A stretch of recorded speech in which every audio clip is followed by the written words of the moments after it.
What is up, guys? Blue Spooky here with another 2-hour Megamix. If you guys end up enjoying this video, please be sure to like, share, comment, and subscribe. Doing all of those things really helps the video to do well and ensure I can keep making these videos daily for a long time to come. If you guys have any thoughts about the stories in this video, please be sure to leave them in the comments below, as one of my favorite things about doing these is reading your guys' thoughts on the stories therein. Without further ado, guys, I will let you enjoy the next 2 hours of true scary stories, and I will see you again at the end of the video. Thanks for watching.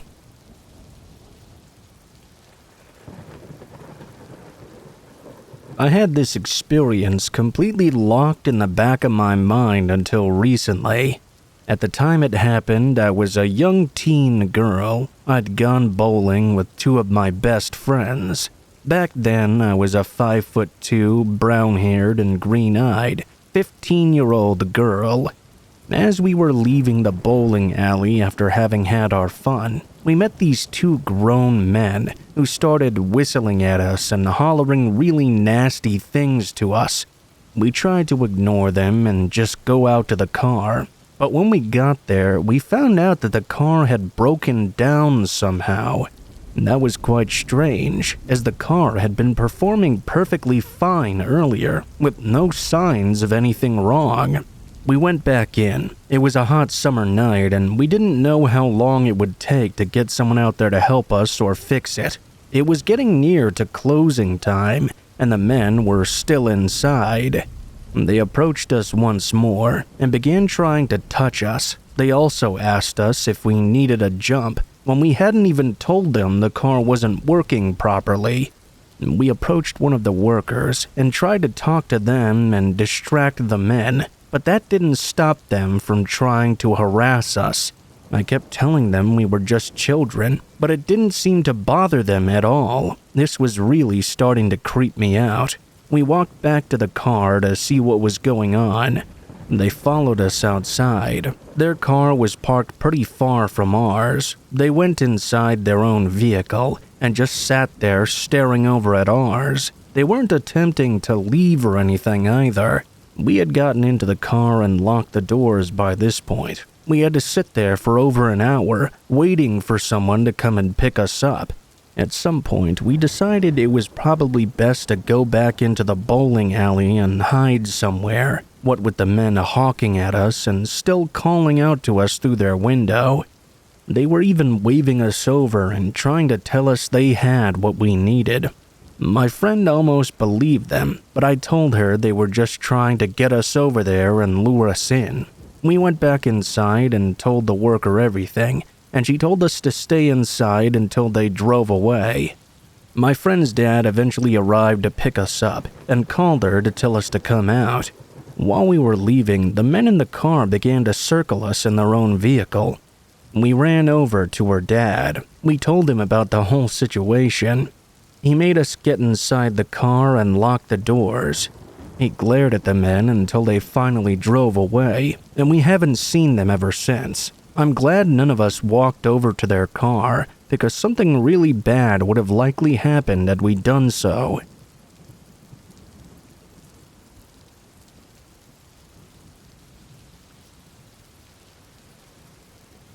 This happened when my best friend and I were both 17 years old and took place in 1996. My best friend Chrissy and I are both smaller women.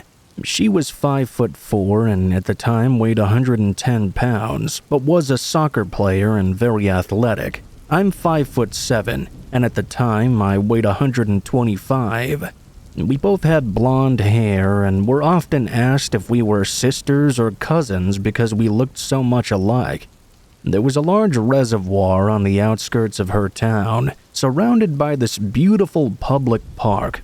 We figured we'd be fine to go walk around in the park because lots of people usually hiked out there. I had gotten some really good quality weed, and we wanted to find a peaceful place to smoke up someplace in nature. I had my pipe ready in my pocket, and we were pretty stoked. We chose to go out on a Saturday. It was a beautiful and sunny day, and there weren't too many people out. We parked our car by the reservoir in the mostly vacant lot. It only had 2 other cars, and we couldn't see anybody around when we got there.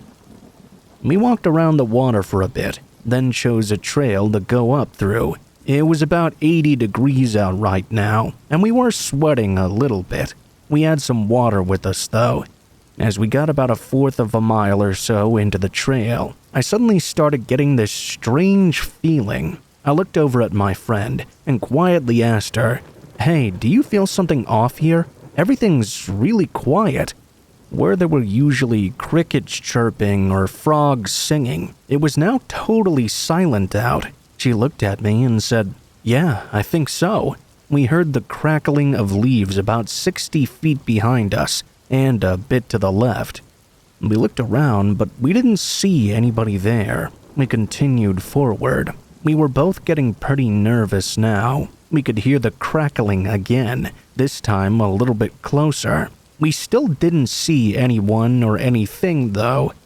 Each time we would continue forward, we would hear the footsteps a little bit more behind us. I thought we were being stalked by someone. There was a turnoff to the left, which led to a clearing by a large rock, about 12 feet high or so. It had a large, sturdy rope anchored onto it to climb up to the top if you wanted to. It was part of a steep hillside. The rope to climb it was anchored to the ground, so one could not move it easily. I told her we needed to climb up that rock right now. I thought we needed to get to the high ground and see what was going on here. She nodded and went up first, with me right behind her. We practically flew up that rock, clinging to the rope tightly and going as fast as we could. When we reached the very top, we turned around to see an older man, probably about 45 or so. He had a slighter build and was wearing jacket jeans and glasses. He came into the clearing and was about 20 feet away or so. He looked up at us with the most cold, vacant expression on his face. I got goosebumps just from looking at him. I shouted at him, "Hey, will you leave us alone? We're just trying to have some privacy up here, man." He didn't respond. With his blank expression, he began walking toward the rope, which led to the top of the rock. My friend at this point was really scared and asked what we should do. I saw a large stone about 8 inches to my right. I grabbed it. I was surprised at how heavy it was. My adrenaline was really going, though, so I picked it up pretty easily. I told her to look around for the biggest rocks she could find quickly and move them all next to us into a pile. Hold the biggest one, and if the guy tried to climb up the rope, we'd chuck them down at him as hard as we could. Fortunately, there was a sizable amount of rocks behind us, like someone had made a fire on top of the rock or something. She brought a few over and grabbed a large one for herself. My friend and I stood close to the edge of the rock, holding our makeshift weapons. I looked down to the base of the rock, where the man was considering the rope. He looked up at us again with his dead eyes and no expression. He reached his hand out to begin climbing, and I started shouting at him, "If you try to come up here, you're gonna get hurt." I held the rock close to my chest so he could see it. My friend next to me was doing the same thing. We also had the pile of rocks as well. The man blinked his eyes and cocked his head to the side, then released his hand from the rope and silently backed away. He backed to the edge of the clearing, back through the brush, staring at us the entire time. We then heard his crunching footsteps going back through the woods until we couldn't hear him anymore. We stayed up on that rock for another 20 minutes, maybe a bit more, watching and waiting. There was no other way to access that rock except for the steep hillside covered with poison oak, so we didn't think he'd try that route. There was a reason there was a rope after all. Plus, we'd be able to hear him easily if he did so. We didn't hear anything further for 20 minutes, so we decided to make a break for our car. We tossed several rocks off into the distance in places he may be hiding, just to be safe. Chrissy went down first. I kept watch just in case the man came back. When I was scaling down the rock, she was holding a rock of her own getting ready to throw it at full force if needed. Fortunately, we did not see the man again. We still each grabbed the largest rock we could carry and packed a few smaller ones in our pockets, just in case. We headed back to our car on the trail very carefully, making sure to be quiet. The crickets were now chirping again, so we felt the man must have left, but we were still extremely cautious. We made it back to our car without further incident, and quickly left after. That was the last time I ever hiked in that park.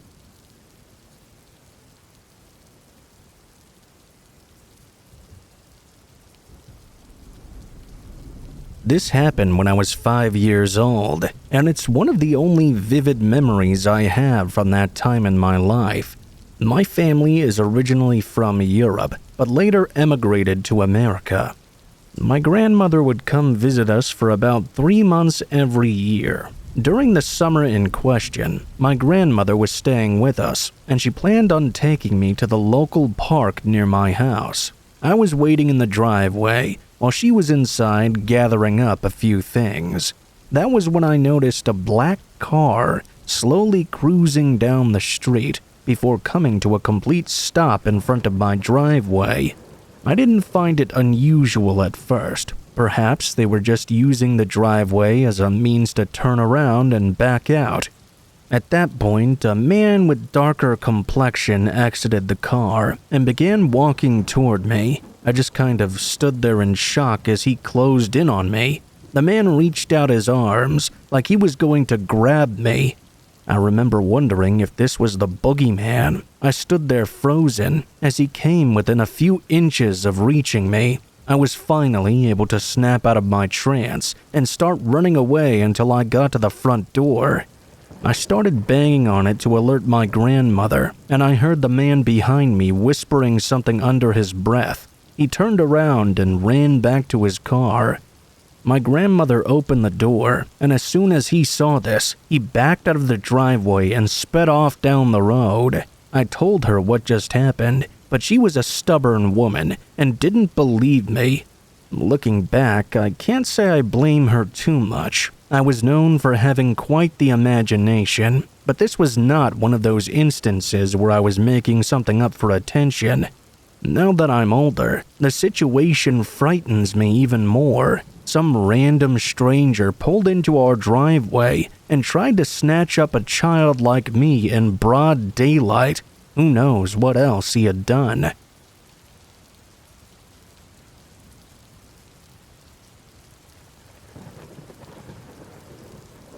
This happened about 20 years ago. I don't think I'll ever forget it. Keep in mind it was a different time, 20 years ago. Back in those days, I was an apprentice hairdresser for one of the top 5 ranked stylists in Japan. Training in that profession at that level was very strict. Beauty standards were a bit different too. You probably don't need me to tell you that, but it's worth keeping in mind. Back to training though. It was long, and the time off between training sessions was pretty much non-existent. We were expected to be training at all times, even during national holidays. I'm not sure if that was strictly by the books, but as impressionable young stylists, we couldn't be seen refusing extra training. I think I had about 3 or 4 days off for the summer though, and I took them all at once. A lot of my friends and co-workers used that time to head off back to their hometowns, to see their families and whatnot. Since I lived really close to where I was studying, I didn't use my time off to just hang around at home. I could do that any time. I decided to instead accept an offer from one of my seniors to visit his hometown. It was really late by the time I finished work, and we managed to get to my senior's hometown at about 2 a.m. The satellite navigation system told me we were only 15 minutes away from arrival. The roads were dark and empty. We were the only ones on the road that late. There was no oncoming traffic at all. He lived pretty much in the middle of nowhere, so that may have been a part of the reason for the lack of traffic. I just remember seeing empty fields all around on either side of the road.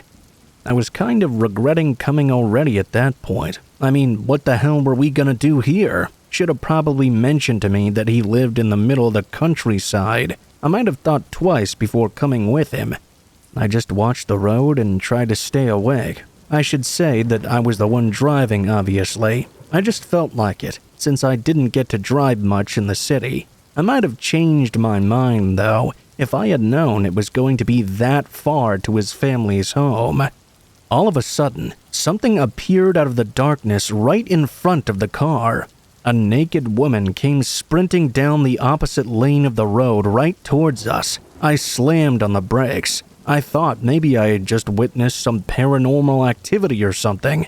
The woman ran right past us, and I looked in the rearview mirror to see that there was a woman between the ages of 18 to 20 years old. She kept running for a bit, then stopped, turned around, and ran back toward our car. I looked at my friend, and he had a look of disbelief on his face. I guess that I didn't have much a different look on mine, to be honest. The reality of this situation was that we didn't know what to do with this sight. I said to him, "Do you think that's a ghost or something?" He replied, "No, I don't think so. Should we just keep going?" We slowly pulled away. Now that I had a better look, I didn't think it was something paranormal. The woman was surely real. I made sure I kept to a slow speed and kept checking the mirrors. The woman got closer, and I stopped the car eventually. My friend tapped me on the shoulder. "Hey, that's not a ghost. Come on, we have to stop and see if she's okay." It was so creepy to see someone naked running around in the middle of nowhere. Even creepier if you've never been to that place before. Instead of approaching our vehicle, though, she just kept on running right past our car. I tried to match her speed as my friend rolled down his window and tried to speak to her. "Hey, you all right? You shouldn't be running around roads like this late at night. You should head home."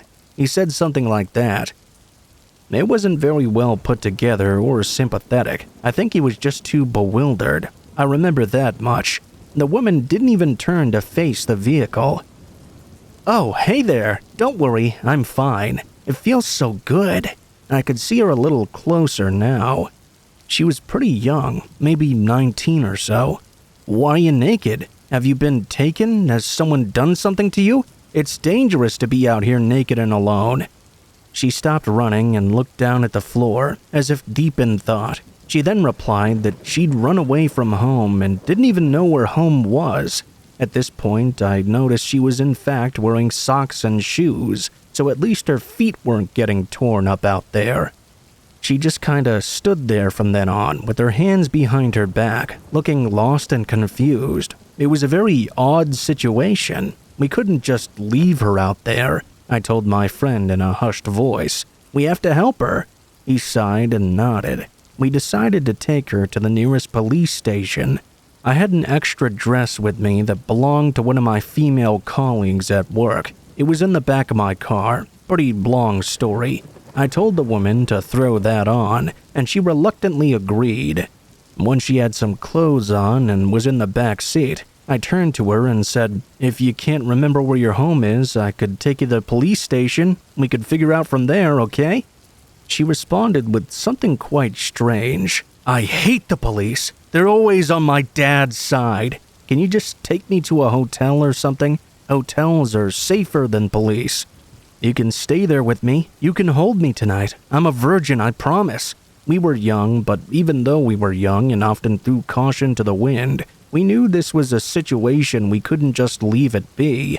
We had to get her somewhere safe and figure out what the situation was. It's a scary world out there. If she said that to another pair of guys in the next car that came along, I don't even want to think about what might have happened to her.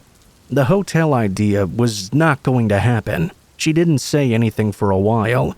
Then she handed me a mysterious piece of paper. I didn't even know where the hell she'd retrieved it from. It had a name, number, and address on it. My friend recognized the address. "Oh, I know that place. It's a psychiatric hospital." We called the number, and the voice said it was the security department. I explained to the security guard what was going on. After we hung up, we got a call from the woman's mother almost immediately. She told us where she lived and we took the young woman there. My friend said he knew that side of town, but had never been there before. The woman's mother was extremely apologetic over the phone. When we got to the house, we heard more about the situation. The woman we'd found out in the middle of nowhere had only just turned 18. She had been assaulted by her biological father when she was 16. After he'd done that, she ended up stabbing him in the neck and killing him with a box cutter knife. She was found mentally ill and admitted to an asylum because of that attack. No one seemed to know, but somehow she just kept on escaping. The mother said to us this was the third time she had successfully broken free. What a sensational story, I remember thinking. We drove the mother and daughter pair down to the hospital at the mother's request. I could see how mentally tired she was by everything that was going on. The girl didn't seem to say much more. She seemed to really like the dress we had given her, though. The mother apologized for not washing it before returning it after we arrived at the hospital, and we both agreed that it was fine. The girl didn't say much upon being returned to the asylum. It went a lot better than I expected. I thought she would be kicking and screaming, but she was completely calm. We dropped them off at the hospital. Unfortunately, we couldn't stay with them because we were already super late getting to my friend's parents' home. They were really worried by the time we got there. We both wanted to tell them everything about the situation, but we were too tired after having gone through that all. At that point, I just really wanted to go to sleep. I stayed with him and his family for 3 days. It was actually a really great time, and just what I needed, really. A break from all the studying in the city. It was certainly going to be a trip to remember. We said our goodbyes to his family, and his little sister asked us for a ride to the train station. I said that it wouldn't be a problem at all. Just before we dropped her off at the station, though, she said something that really frightened me. I'll leave you with this because it's a thought I think of very regularly. Hey, why does your friend have a box cutter stabbed into the seat back here?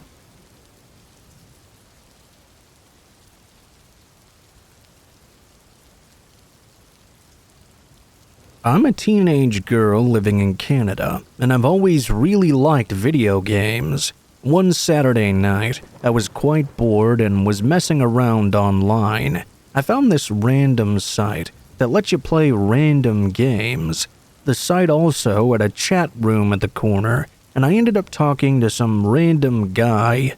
He said that he was a teen as well. I'll call him Dave. Obviously, I was not going to tell Dave anything about myself because he was a complete stranger, but we did end up playing a game together for about an hour or so.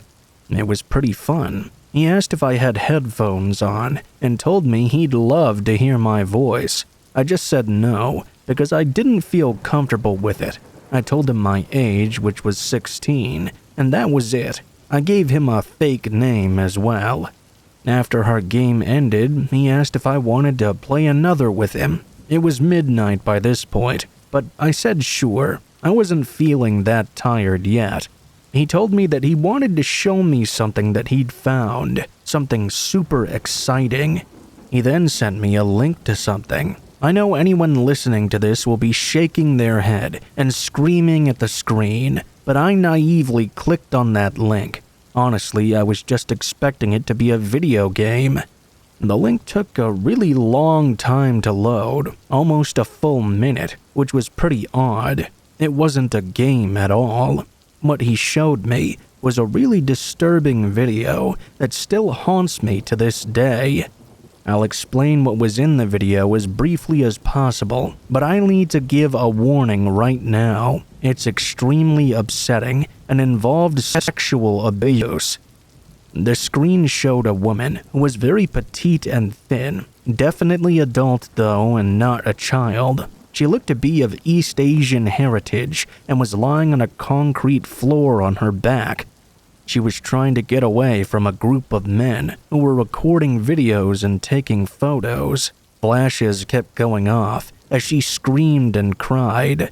Those men did horrible things to her, things it makes me shake to even think about. I'm not going to go into great detail, but I think you have an idea of what these men did to her. It was truly disgusting and awful. Anyway, my sound was on, and the sound of her screaming makes me cry even just remembering it. All the men were just laughing. I was frozen. I felt like I was going to puke. I couldn't move. I didn't close the screen due to how shocked I was.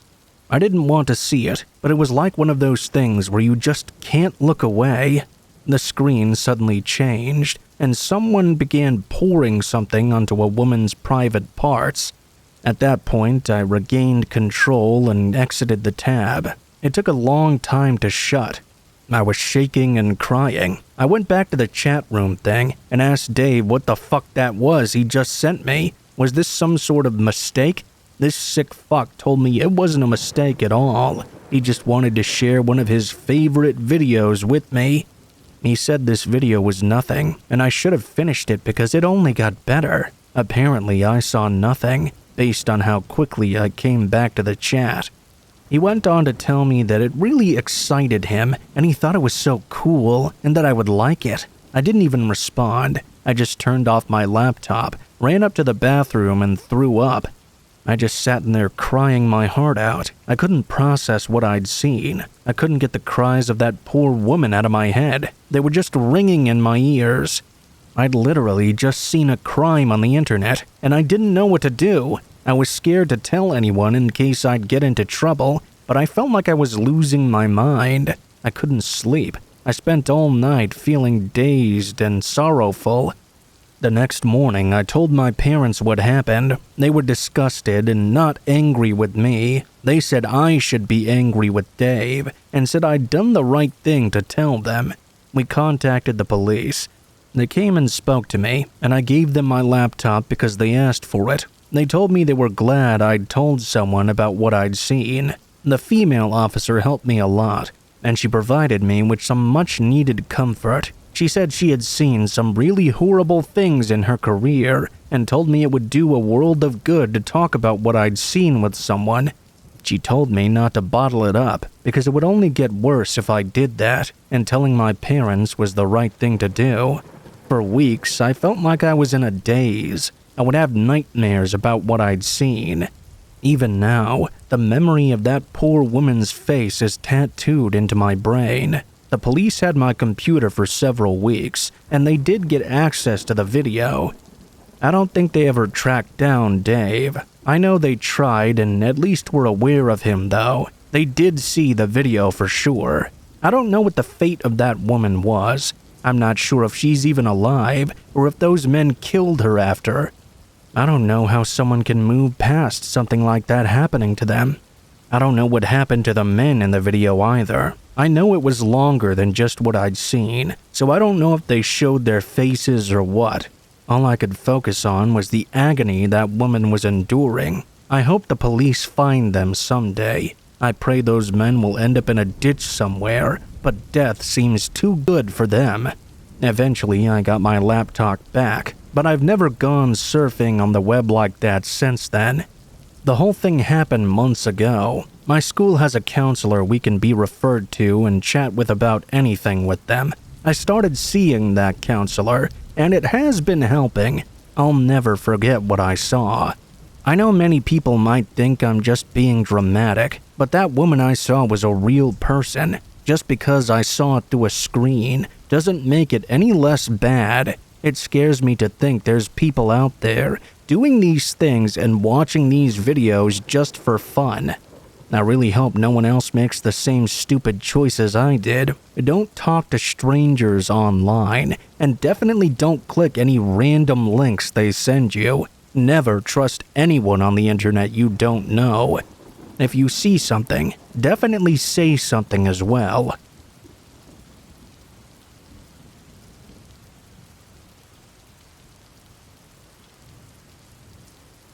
I'm a tall yet extremely skinny guy, and I'm 21 years old. I was 20 years old at the time this happened. It was a week before the presidential election in the United States. I felt a lot of anxiety about all this, as I live in Manhattan, and there are a lot of crazy people in that city, who act as though the entire world is going to end over one thing. Feeling exhausted from both that and my university, I decided to visit my friends in Moscow. You see, I'm half Russian, and I own an apartment in the city center of Moscow.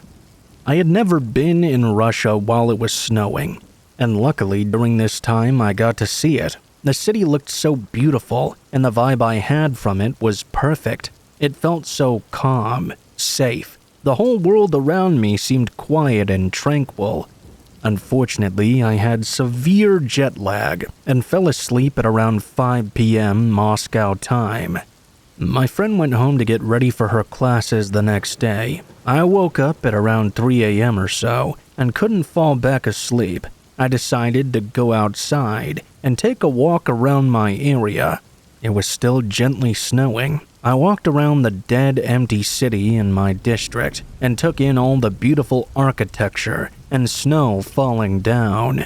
I don't remember how long I was walking for, but eventually I crossed a bridge and entered deep into a neighborhood I was not very familiar with. I thought it would be okay, as I was still in my district and sort of remembered the way back home. I eventually came up to this ginormous entrance of a block unit with a beautiful gate on it. The gate was open, so I decided to step inside.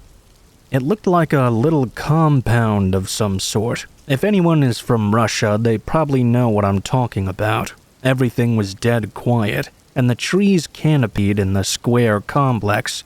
To the right was an extremely tall building with a huge door. I peeked inside and saw a dimly lit lobby, a typical Russian lobby vibe, with this blinking fluorescent light. I grabbed onto the door, and to my surprise, it was unlocked. I entered into the massive building and looked around. I saw many stairs wrapping around in a square, all leading up. A small, typical Russian elevator was to the right of the stairwell. There were also stairs that led down. The door at the bottom of the stairs was open. I absolutely do not know what came over me, as I'm normally not one to adventure alone.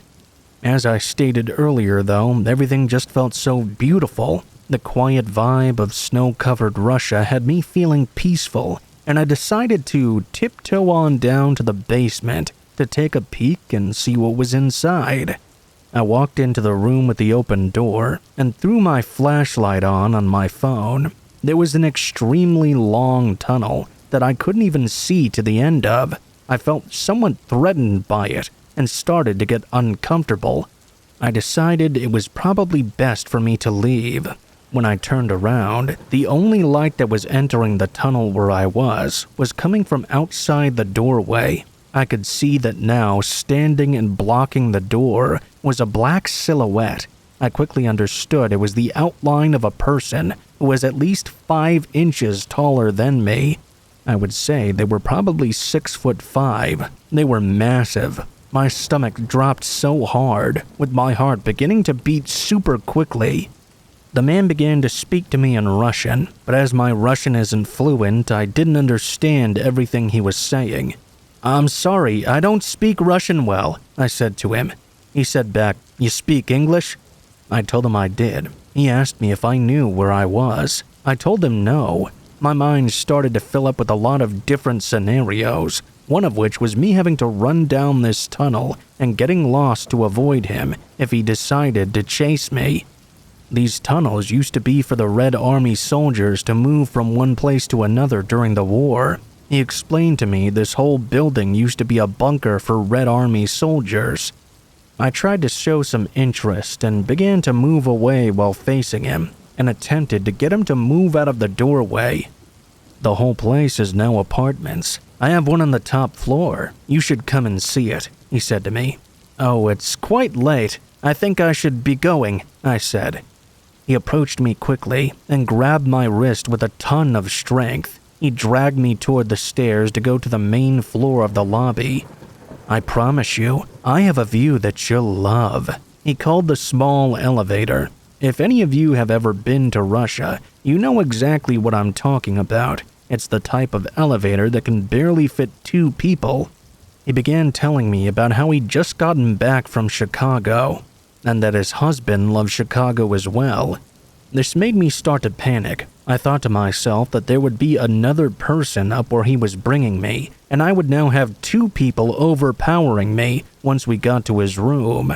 He dragged me over to it, and I took a look at this massive studio apartment he had. He had only candles to light the room, with tons of tapestries dividing it up. It had a super eerie vibe, with the candle and moonlight shining all throughout. I looked out his window as he instructed me, and I do have to admit the view was amazing. I started scooting away, looking for an opportunity to get out of there. "Where's your husband?" I asked. He looked at me and laughed. "Oh, he's dead."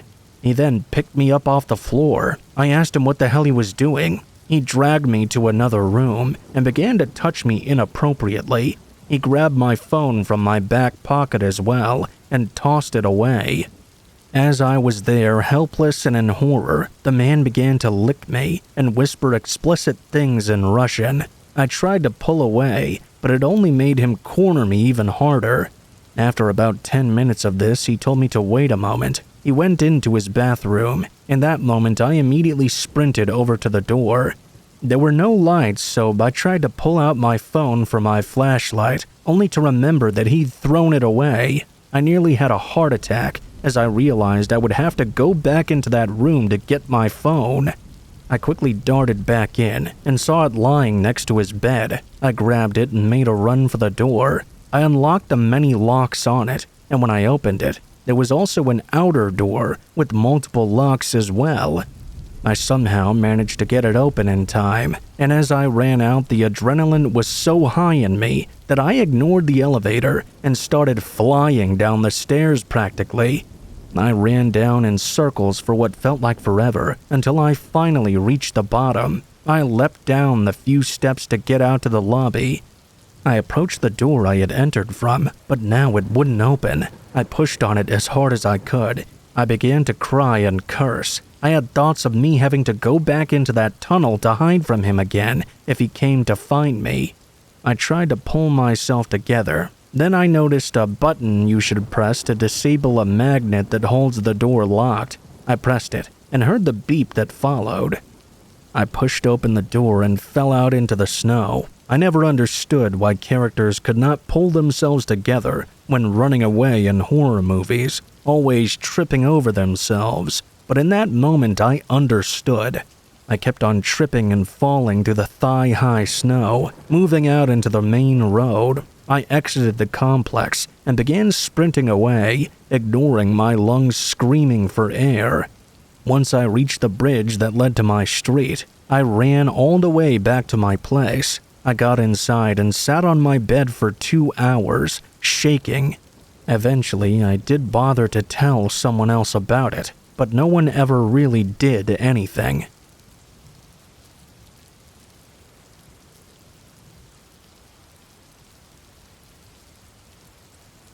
This is an experience that I still struggle with to this day. I'm an 80s kid and grew up in Georgia. My old man was a master surgeon in the Air Force, and my mom was a nurse at the local hospital.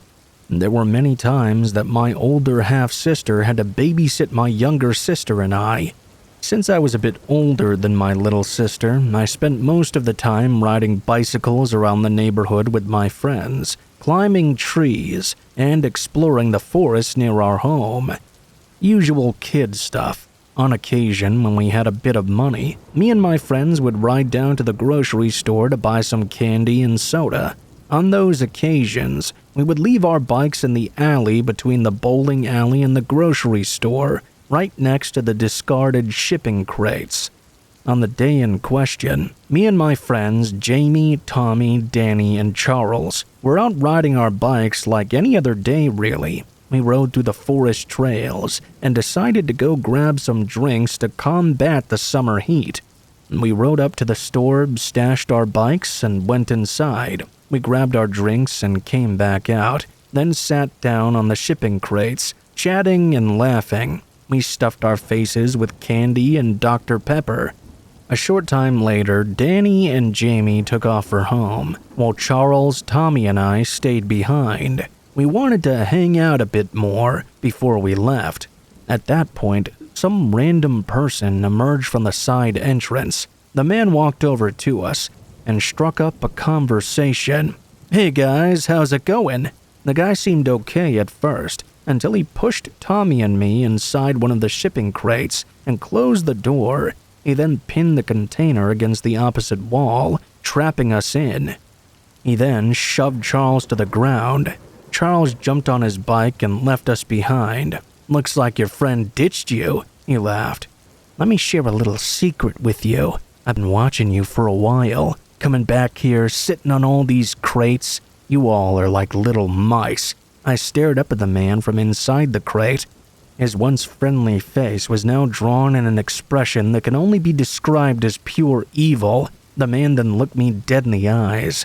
"I know who you are. I know where you live, who your parents are." The man then lifted up his shirt, revealing a pistol. "If you boys would just behave yourselves, I wouldn't have to use this." The next part was quite unsettling for me to relay. The man opened the crate and pulled out Tommy. I think you can probably guess what he did to him. I watched on helpless, still trapped inside the shipping crate. The man threw Tommy onto the ground and then turned to look at me. This man was very large, covered in biker tattoos. There was absolutely nothing we could do to fight him off ourselves. I couldn't fight him off either. When he was done with me, he stood up and whispered into my ear, "Remember, boys, I know where you live. If you tell anyone about this, I'll know where to find you." He began laughing and disappeared down the alley. We collected ourselves and took off for home. Being the clueless 9-year-olds we were, we believed the man's threats 100%, and about him knowing where we lived, so we didn't tell our parents. Charles did, though. His mom called the police, and the next day we found out the man had been arrested for what he'd done. Turns out the man was an employee at the store. The police never spoke to us, though, only Charles that he'd pushed down. The monster only spent 45 days in jail and was released back out into our neighborhood. 6 months after his release, Charles was riding up to the store by himself. The man had been fired, and Charles was completely unaware of what happened to Tommy and I. Someone shot Charles in the back of the head while he was heading back to his home. This had never happened in our town before. The entire community was shaken. This time, the police spoke to everyone. When they questioned me, I broke down. I was terrified and told them about what happened to Tommy and I behind the grocery store. I told them about the threats as well. Unfortunately, by the time I spilled the beans to the police, it was already too late. The man had skipped town, and the last time anyone saw him was the night that Charles was killed. I will end things on a bittersweet note. No arrest was ever made, because the man died 2 years later after being killed.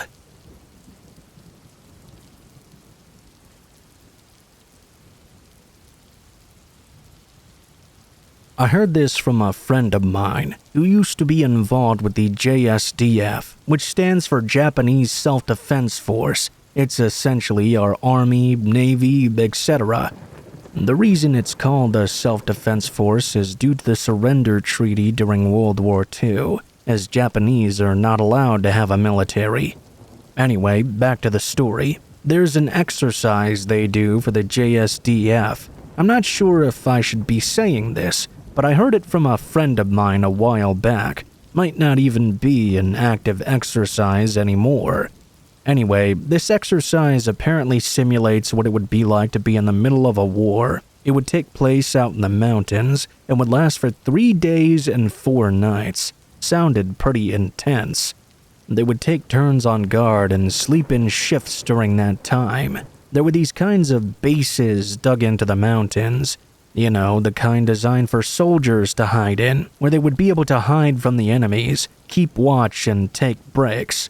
These hideaways were very well camouflaged. It was all very authentic despite just being a drill. One day, during the fall, a training exercise had been set up. 2 soldiers in training were stationed outside in the elements to keep watch. However, come to the middle of the night, the 2 soldiers in training would abandon their post. They ran into one of the hideouts, speaking loudly. This caught the attention of their supervisor. Their supervisor yelled at them for abandoning their posts and demanded an explanation. The soldiers in training could only tell their supervisor that they, quote, saw something. They both looked pale, and both were said to be trembling. The supervisor demanded an answer and was told the pair of them had seen a ghost. The other soldiers in the hideaway listened to their story with great interest. It went something like this. Apparently, the two on guard said that everything was going smoothly when they heard a rustling sound ahead of them that made them cautious. At first, they thought the noise was being made by an animal, but when they paid attention to the sounds, they realized it was the sounds of footfalls. They said it sounded like someone was walking around several yards away. It was dark out, but not pitch black. There was enough natural light to make out shadows and shapes. They said they could see a dark silhouette in the shape of a human being up ahead of them. During the exercise, capturing other team members was encouraged, so the two of them left their post and decided to sneak up on the owner of that silhouette in an attempt to capture them. They split up to approach their target from either side. They held in their breaths as they crept up and closed the distance between them and the silhouette. When they were about 4 yards away, they shouted out at their target. They shouted that if they made any sudden moves, they'd be shot. They cocked their guns and aimed at this silhouette.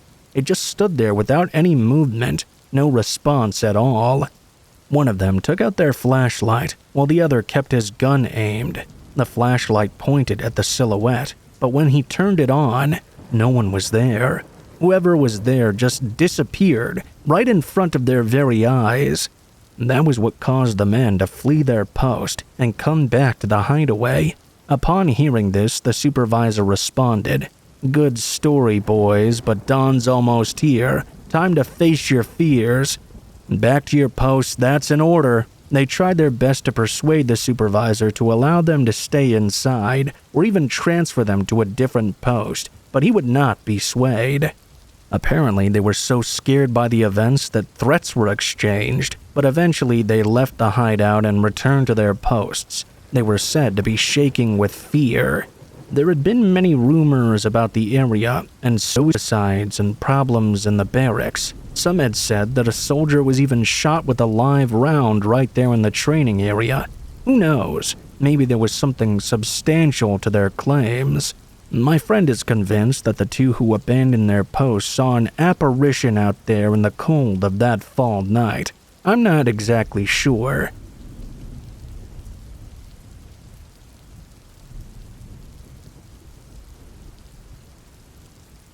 My name is Seth, and I work as a security guard in Oakland, California. One morning, I came into work, and the janitorial supervisor came over and talked to me. Let's call him George for privacy reasons. George asked me if I knew who was working the night before. I told him no, but I could rewind the cameras and see who was on shift that night. I asked him what was the matter. What was this in regards to? George told me that his janitorial staff had actually been attacked. At around 1 a.m. or so, while the janitorial staff was getting off, a man who looked to be homeless started throwing rocks at them while they were trying to get in their vehicle. The majority of the janitorial staff on the night shift are all women, and their vehicles were parked right in front of the building where we guards are supposed to watch over, so we could see pretty much everything going on out there. Whatever we couldn't, the camera would catch. George told me what happened, and I told him I would look into it and write an incident report right away. Once George walked away, I started rewinding the cameras to find out exactly what went on that night. I rewound them an hour before the incident and saw my coworker sitting on the desk asleep and the janitor still working. I had to speed up the camera until I saw someone banging on the door, my coworker still asleep. I switched to a different view and saw the outside of the building. There was a tall figure approaching the ladies that were leaving. One of the ladies was banging on the door. One of the other janitorial staff looked like she was yelling at someone. The woman banging on the door stopped banging and started to run away. a tall figure came into view. I saw that he had begun throwing rocks and yelling at the janitorial staff. They all ran to their vehicles one by one. I could see them on the camera speeding away. The man continued to pelt large rocks at them and scream at them in a fury while they drove off. After I reviewed the cameras, I wrote my report and called my boss right away. The boss was furious. He then asked who was working the desk that night and how come he hadn't seen anything. I replied that I didn't know who was working, and that's why I'd called him. He put me on hold and then took a look at the schedule. It was supposed to be Mike. That guy always gave me problems. He always calls off and behaves problematically. That was the one night he should have called off, and I wouldn't have minded. Would have got someone that was more responsible and prevented the attack from happening. I let my boss know that I'd done a report on the incident and told him I'd talk to the janitorial staff to get more details. Once 5 p.m. came around and they all came in, I asked them more about the incident that took place the night before. I asked them what exactly happened. They told me some crazy guy had just suddenly started yelling at them and throwing rocks at them. One of the janitors, who I'll call Lucia, told me she was banging on the door to try to get the guard who was asleep to wake up and help them, but to no avail. Later on, George informed me that he was going to report the incident to headquarters and inform them of our negligence. I don't blame him. The fact his staff was attacked and we didn't even do anything was a black mark on our record. I would have done the same thing. I called my boss again and gave him further detail, as well as letting him know George would be reporting us. I felt really bad for the ladies. They were all clearly terrified still, but they came into work anyway and did what they had to do. I followed up with them a week later to check up on them, and they told me they were still scared about the man coming back and trying to attack them again. I could tell it was really traumatic for them, but they had kids to feed and they couldn't stop working. So, yeah, I guess that's the story.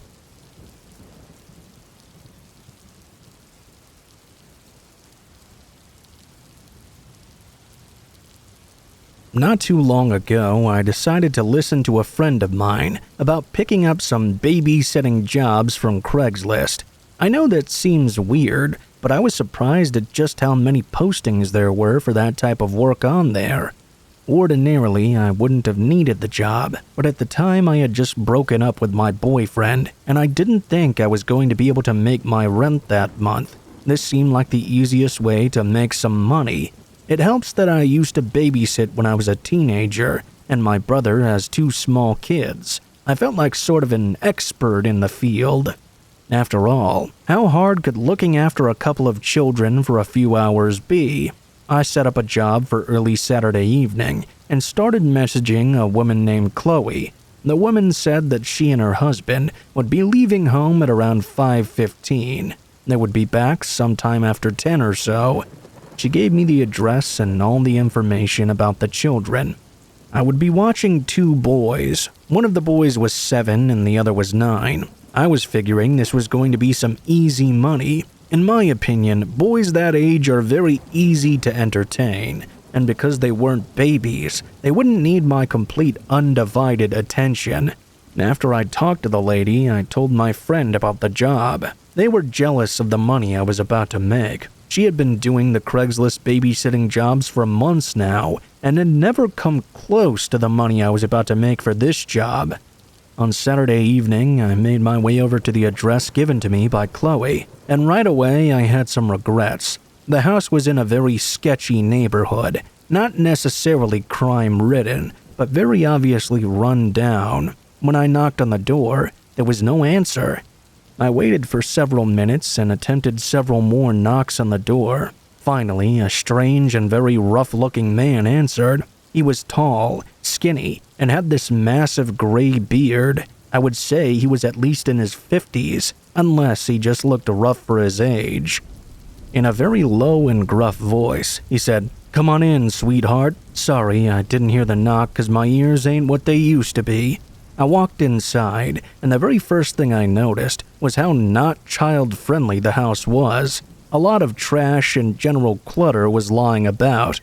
I was just standing in the front of the door. The man then said, "My wife should be back any minute with the kids. Go sit down and make yourself at home. Sorry, I know the place isn't the cleanest." I was trying not to be judgmental. I know it sounds like I should have been running for the hills, but I didn't want to unfairly judge this guy or his family. The man pointed down the hall and told me the living room was in the back of the house. I made my way back there and sat down on this bluish couch. The amount of anxiety I felt at this moment was absolutely crushing. I saw no pictures of children anywhere, no toys either. There was no indication whatsoever that children even lived here. While I was waiting on the couch, I could hear the man walking back and forth in the other room. I think he was mumbling to himself. Every few minutes he would begin to shout, "Hey, sorry about this, ma'am. My wife can be somewhat forgetful with the time. I promise she'll be back soon." A few minutes later, he ran into the room scratching his head with this big smile. "You know what? I'm an idiot. I bet my wife came inside with the kids through the basement entrance. She's probably waiting for you down there. Nobody uses that front door. Why don't you go and check it out? I'll meet you down there in a minute." He stood there like a scarecrow, pointing to the door on the far side of the room. I didn't know what to do. I just nodded him and told him I would go check. Truthfully, though, I'd had enough at this point. Though he smiled, in this very unsettling voice, he said, "That's great. I'll see you in a second, sweetie." He walked back over to the front door. I opened the door to the basement out of curiosity. It was obvious that nobody was down there. The lights were off and the smell was horrific. When it hit my nose, I knew there was no chance I was going down there. While staring into the dark basement, I could still hear him bumping around in the front room. Without thinking, I ran as fast as I could toward the front door I'd came through. Once I hit that door, I realized it was locked. I quickly unlocked it and ran for my car. As I threw open my car door, I could hear him yelling something from inside the house, but I didn't look back. I started backing down the driveway. I could see him running out at me, waving his hands back and forth. Thankfully, by the time he reached the driveway, I was already flying down the road. I almost didn't call the police, because technically I was physically fine, and maybe I was overreacting. After calling my friend, though, she convinced me to call the authorities just in case. After the phone call, I have no idea what happened. The dispatcher told me that they would take it from there, and that was the end of it, at least on my end. Maybe there really was a wife and kids. Maybe this was just a poor family I unfairly judged. Maybe there really was an entrance to the basement that his wife used instead of the front door. But honestly, I'd rather look like a crazy jerk who judged a family than potentially be the victim of something very much worse.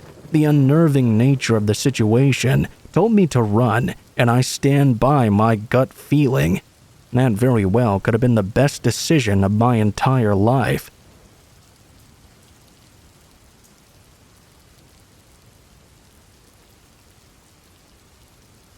I live in a very rural area of New Brunswick, Canada. It was early September, and it was my first day of school. Unfortunately, I was held back in my senior year, so I would be returning to high school as a 19-year-old. Since we lived in a very isolated area, the middle and high school shared the same building. I had study hall for first period. However, when I entered, I noticed there was a new student on the other side of the room. He really stood out because, like I said, it was a small community. I walked over to him and introduced myself. We shook hands, and he told me that his name was Chester. Apparently, he had just moved to the area. Being the friendly Canadian I am, I showed him around the school and to where his next class was. As I was giving him the tour, though, I noticed he seemed a little bit off. He began to ask me a series of questions. At first, they seemed harmless. How long had I been there, or where a certain classroom was? Then he began asking me more questions, though, that seemed odd. My home address. Did I have a Snapchat? Yes, it was as awkward as it sounds. I was completely taken off guard by this. I didn't give him my home address, but I thought, what harm could it really do to give him a Snapchat? a decision I would later come to regret. When the last period of the day came, I had English class. There were only 9 students in that class.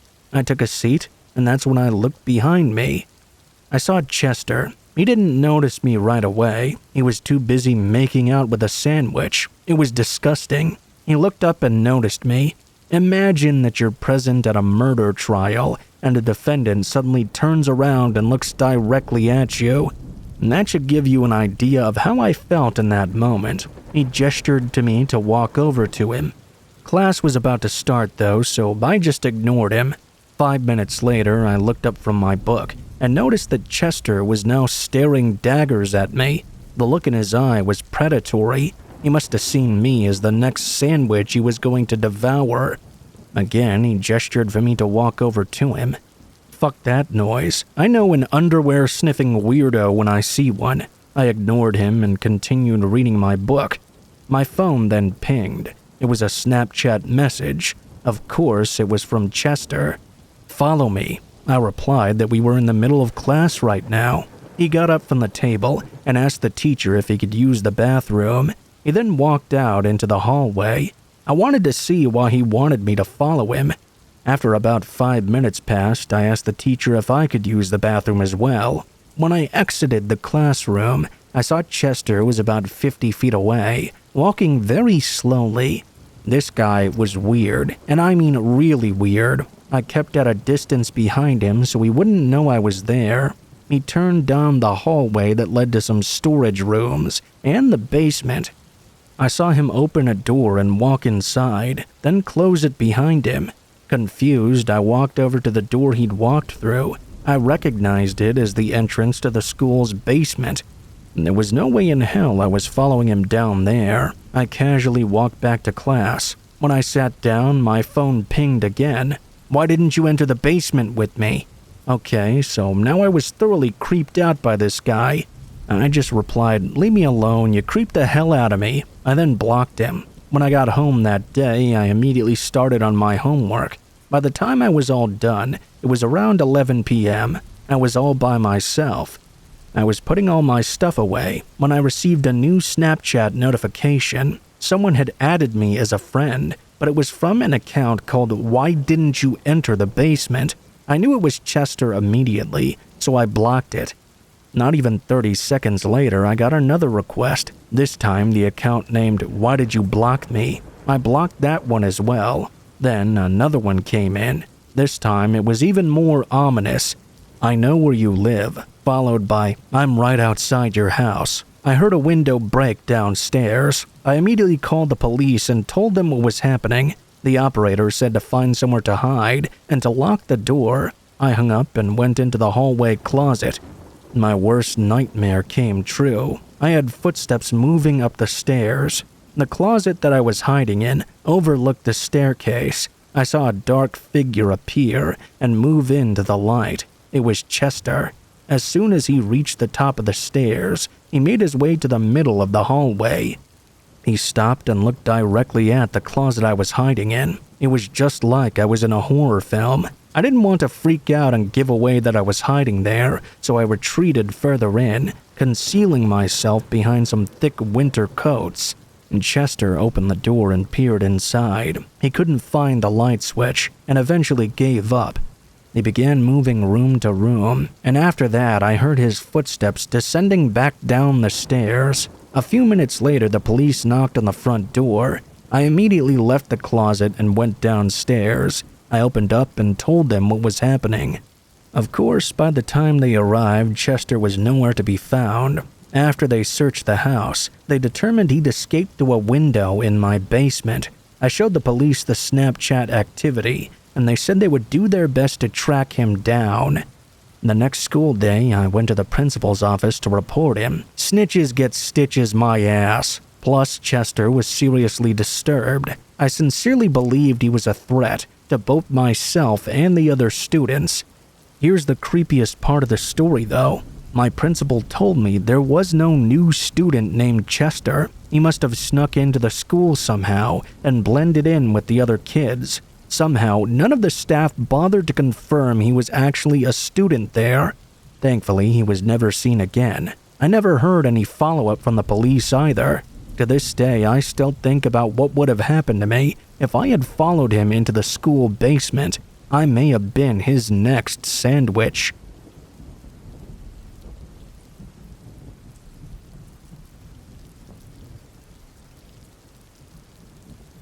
My parents divorced when I was in kindergarten. It was a real rough patch of my life, but I won't bore you with the details. Skipping to something that I can tell you, I ended up living with my dad when I was in elementary school. We lived in an apartment. My dad was not rich, and neither was his family either. I wouldn't say we were poor, though. It felt like I had a pretty normal lifestyle.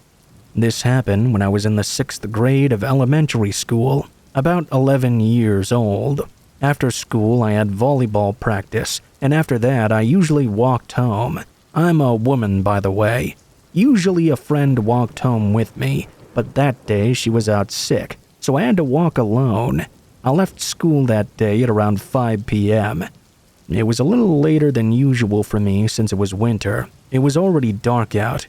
It was about a 25-minute walk from our home to school, and because we lived in a rural area, there weren't that many streetlights at all. I was scared of walking home alone at that age, so I just tried to go as fast as I could. I was a little tired from practice, though. I felt as though I was keeping a decent pace. When about 5 minutes into my route, I noticed there was this guy in his 30s walking behind me. It wouldn't ever feel like a big deal if it was in the middle of the day, but since it was dark now and I was alone, I began to feel nervous. My heart was pounding. What if I get grabbed up like in the news, I wondered. Feeling paranoid, I upped my pace. I didn't know if it was my imagination, but I felt like when I sped up, so did he. In my rural town, I never really noticed all that many people on the street after dark. Everyone would usually be at home relaxing when it was dark out. That's how I saw it, at least. Therefore, if something happened to me, no one would be around to help me or even see it occur. The more I allowed those frightening thoughts to enter my mind, the faster my legs began to move. At this point in my walk, I was nearing my home. I stopped at a red light opposite my street and decided to use that opportunity to check behind me. The guy who I thought was following me didn't seem to be there anymore. I was quite relieved and assumed that maybe I was just overthinking things. I slowed my pace down to my usual walking speed. I crossed the road and turned toward our apartment. Then I looked back just to check. The man I'd seen following me was back. When I saw him, I got goosebumps. I got so freaked out by seeing this guy again that I broke into a full sprint. I ran upstairs to our floor and scrambled to retrieve my keys from my bag. I unlocked the door and rushed inside. We lived on the 2nd floor. I ran into my bedroom and opened the curtains to see outside. The man from before was stood outside on the street, staring up at me. I was so scared that something terrible was going to happen that I couldn't bring myself to take my eyes off this man.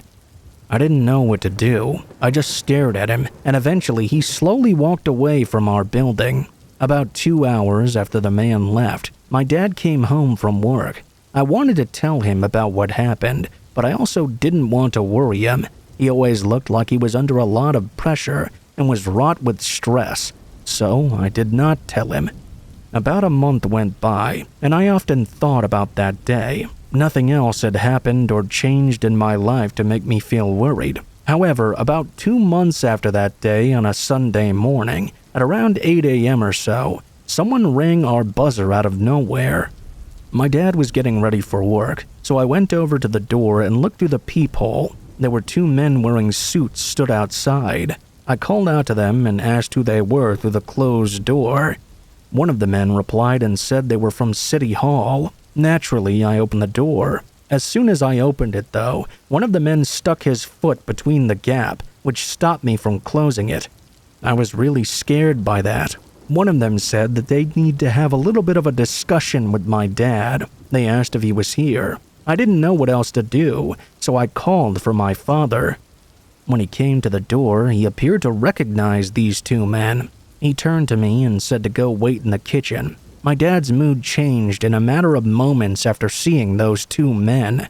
I wanted to know who they were. Why did they have to talk to him about something difficult? I wanted to know what was going on. I decided to hang out in the hall, just around the corner from the front door. I wanted to listen in and find out more. I think my dad must have noticed that I hadn't made it to the kitchen and was still in the hall though, because he said to the two gentlemen that they should talk outside instead. They headed out and my dad followed, then shut the door behind him. They talked out there for about an hour or so, and I couldn't make out a word of their conversation. When my dad came back inside, he was quiet, so I asked him about the two men. Were those guys really from City Hall? He replied that it wasn't a big deal and that everything would be fine. That seemed to be the end of it. He didn't want to entertain the topic of the strange men at the door with me again. After that, about 3 days later, I woke up in the morning for school as usual. I expected to see my dad rushing around, getting ready for work like every other day, but our home was silent. In fact, I didn't hear him anywhere. I got out of bed and called out to him, but no one replied. I thought he'd already left for work, so I didn't think much of it. I got ready myself and headed out to school. I came home from school like normal and hung around waiting for him to get home. 1 hour after he normally came home passed by, then 2, then 3. He still had not come back yet. It was about 9 p.m. when I decided to look in the fridge for something to eat for dinner. I really didn't know what to do. I just went to bed at my usual time and hoped things would be back to normal in the morning. When I woke up the following morning, though, I already knew before I even climbed out of bed that my dad had never returned home. I could just tell the apartment was quiet and still. I remember it was a Saturday. There was no school. I woke up really early that morning. Usually, I like to sleep in on the weekend, but I just couldn't rest easy. I didn't know where my dad was. I got a call at around 7 a.m. It was from my aunt, my father's brother's wife. All she said to me was, "Are you okay? I'm coming to pick you up now, okay?" After about 30 minutes, she arrived, ringing the buzzer at the door. She told me to pack all the things I needed for school and some clothes. I had no idea what was going on, so I just did as she asked. After I finished packing, she told me I would be going to stay at her place that night. I got into the car with her and we drove away. When we arrived, I saw my uncle, sat with a glass of whiskey and looking dead serious. He was a bald man. If my dad had lost all his hair, he would look nearly identical. My uncle did not mince words. "You'll be staying at my house from now on. Sorry, but your dad's not coming home anymore. You'll have to go to school from here." I was tearful and obviously upset. I remember asking him why again and again. He finally gave in and told me, even though it looked like he really didn't want to. "Looks like your dad was in a lot of debt." After a few days, weeks, and months, I managed to figure out that my father had abandoned me in the night, or was possibly taken away by debt collectors. I'm sure the man who followed me home from school that day was a debt collector, and those two shady men who came to the door and said they were from City Hall were debt collectors too. This all happened a long time ago. I haven't seen my father in 15 years. I feel many different things about everything, and I'm not sure how to express how I feel. I have heard a rumor that my father is now disabled and living in an institution, having lost all his memories, but that's just a rumor, I guess. Even if I did know where to find him, I'm not sure if I'd want to.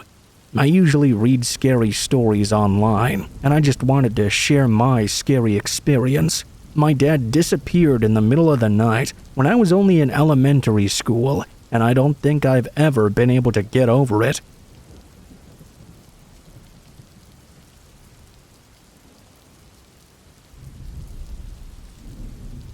I've lived up in the mountains for a really long time. I'm not a hermit or anything like that, though. I have a really nice house in the mountains that I built when I was much younger. I've done all my work from home because that's what I enjoy, and I make enough money that I can do most of what I want. I've been going to this cafe every day for decades now. I'm a man of habit. I always have my lunch right there. It's a nice little country cafe, which is never really busy during the day. I can go there and have a real nice peaceful lunch before heading back home. It takes me about an hour to drive to the cafe and an hour to drive back home. Much like me, the cafe is pretty much sitting all by itself in the mountains. On this particular day when I arrived, I noticed a customer there that I'd never seen before.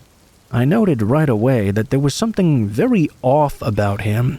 It's one of those things that you would have to really see to understand it. I mean, looks can be deceiving, but it had nothing to do with the way the guy looked.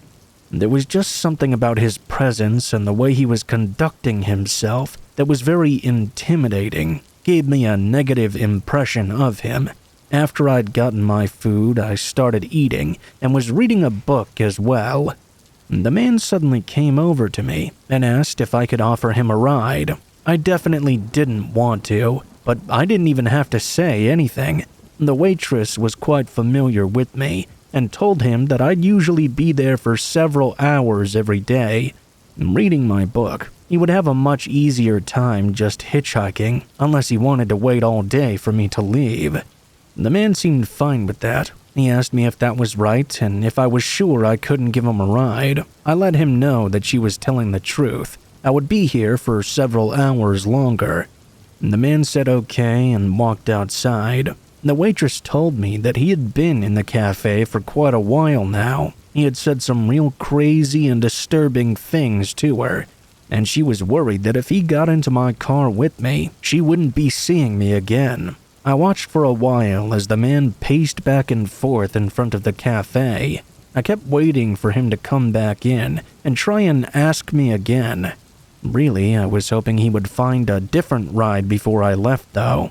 I had no desire to give this man one. Eventually, a random white car stopped by the road. The waitress walked over to me while I was looking outside. We both watched him climb into the car and talk to the guy inside for a moment. Then they drove off together. "Looks like you're okay then," the waitress commented. "Hopefully we won't ever see that guy again. Just made me really uneasy." After a while, I stopped thinking about that guy. I went back to reading my book. When the time eventually came for me to go, I left the waitress a good tip and went out to my car. I did always enjoy the drive, even after living in the mountains for as long as I have been. It was quiet, and I rarely came across any other cars. I was a bit surprised when I was going down the road and saw a white car sitting on the side of it. I thought someone might have needed assistance, so I pulled up behind that car off to the side of the road. It wasn't until I got out of my own vehicle that I figured out it was the very same car I'd seen pick up the hitchhiker earlier. I was a bit worried remembering that man, but I couldn't tell if anyone was inside immediately. I walked up to the vehicle very cautiously, and when I got to it, I noticed something that I wish I didn't see. The driver of the car was laying in a bloody mess in the front seat. The hitchhiker was nowhere to be seen. At first, I thought the man inside was dead, but he moved when I got to his window. He was still alive, but I didn't know how much longer he would be if I didn't help him out and get him to the hospital, which was quite the drive away. Fortunately, I was able to get there fast enough to save his life. The hitchhiker had attacked him, stabbed him several times, took his money, and run off to the countryside. While I'm glad the man was alive, it was terrifying what happened to him, and it's terrifying what might have happened to me had I given that man a ride.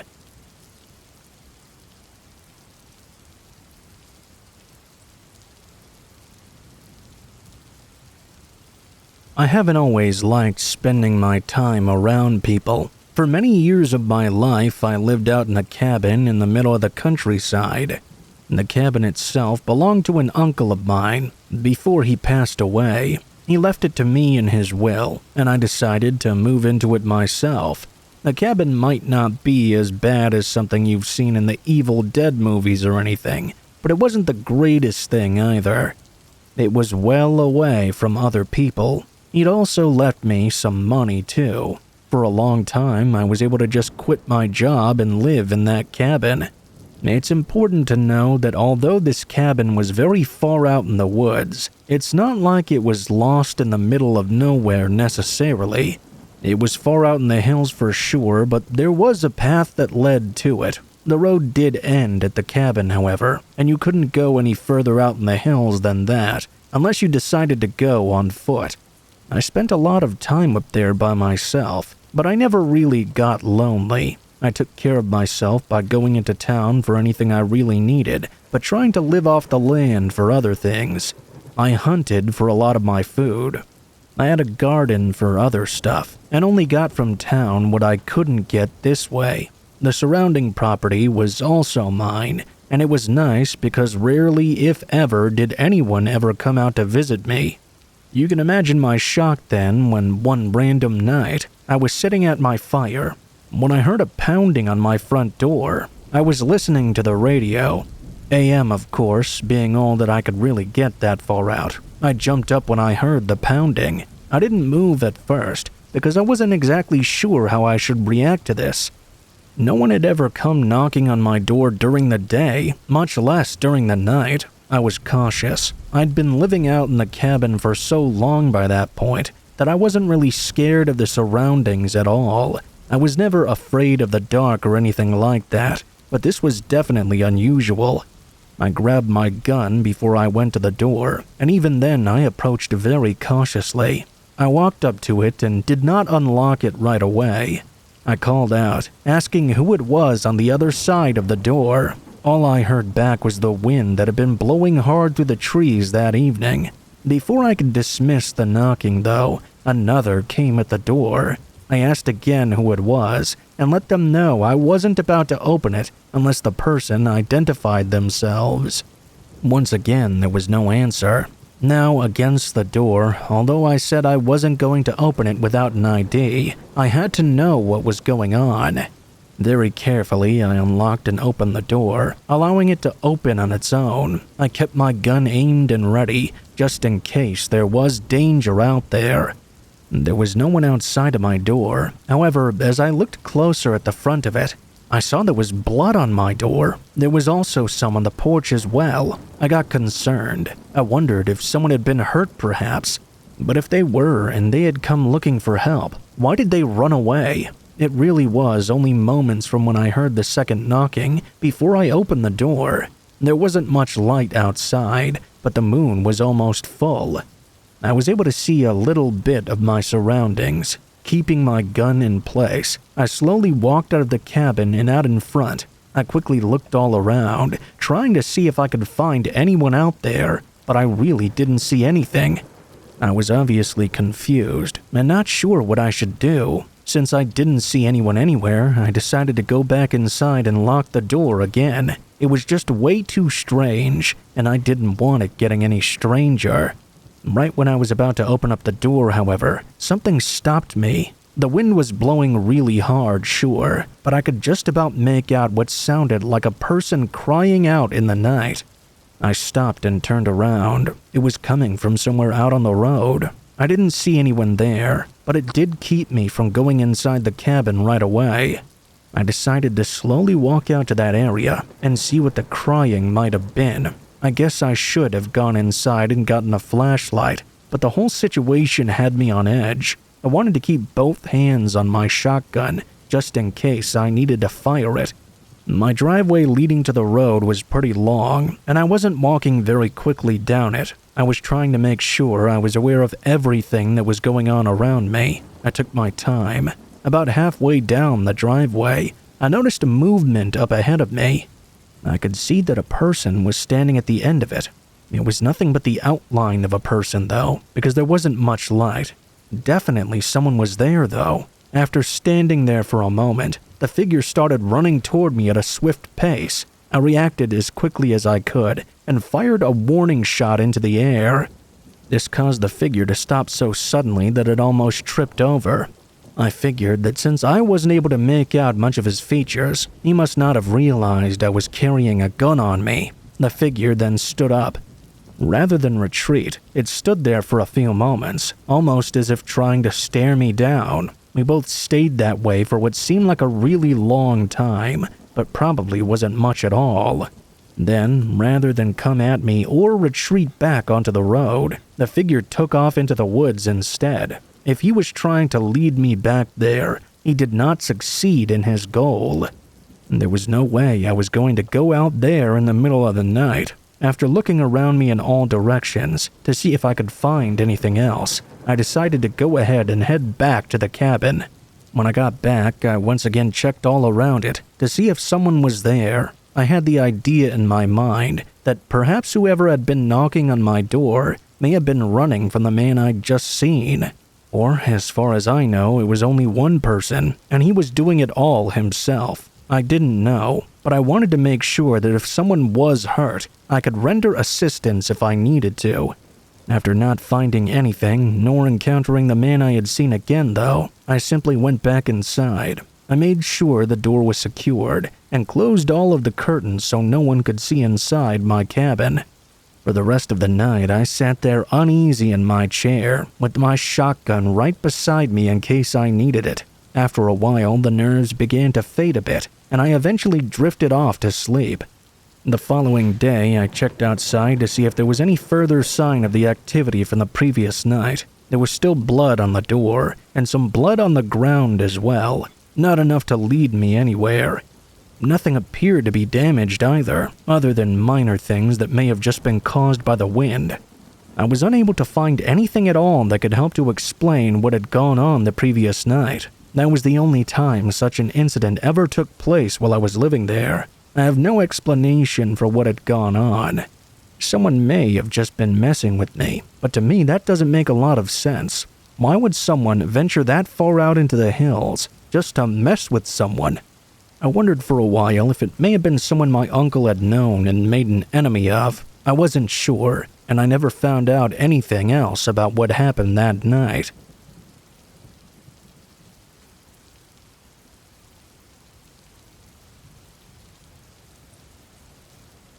This happened when I was in the 3rd grade of elementary school. I think it wasn't long after I turned 8 years old.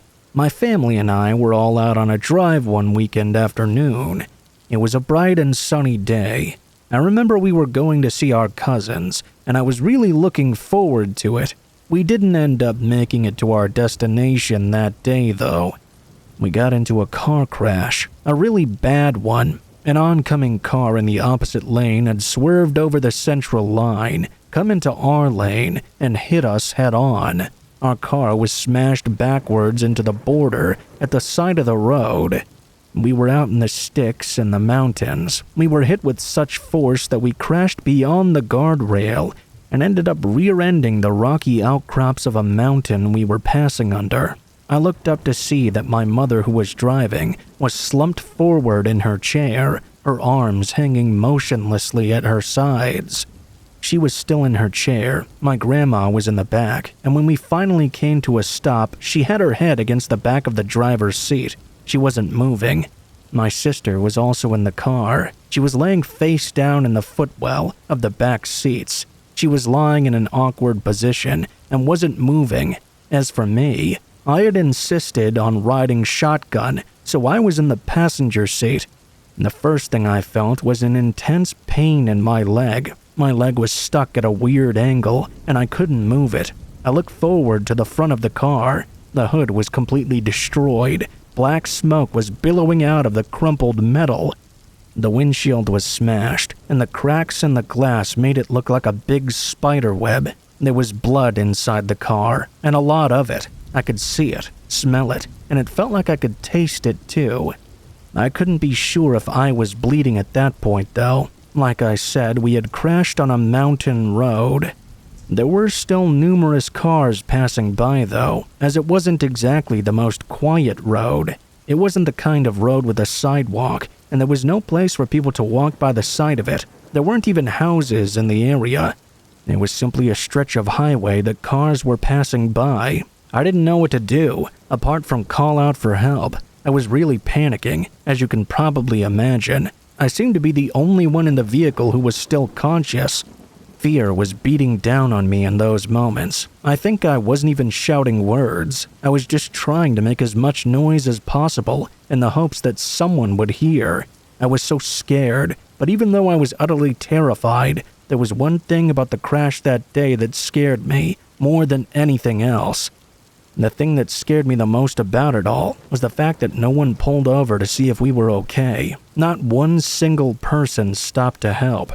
I saw through the blood-stained, shattered glass that people just stared at us. I know that some of them must have heard me screaming because they even slowed down and wound down their windows. They just looked our way for a moment and then drove off without saying anything. Why didn't they stop to see if they could help us? I just couldn't understand it. Nobody seemed to care. While the smoke got blacker and blacker, I felt tears sting the corners of my eyes. I felt so helpless. In the car, no one was showing any signs of waking up, and I couldn't move my leg at all. It had hurt at first, but now it was just numb. I felt helpless. About 15 minutes passed. That's my best estimate. It could have been longer. My voice was getting hoarse with all the screaming and shouting. More and more cars passed by, and no one stopped or called for help.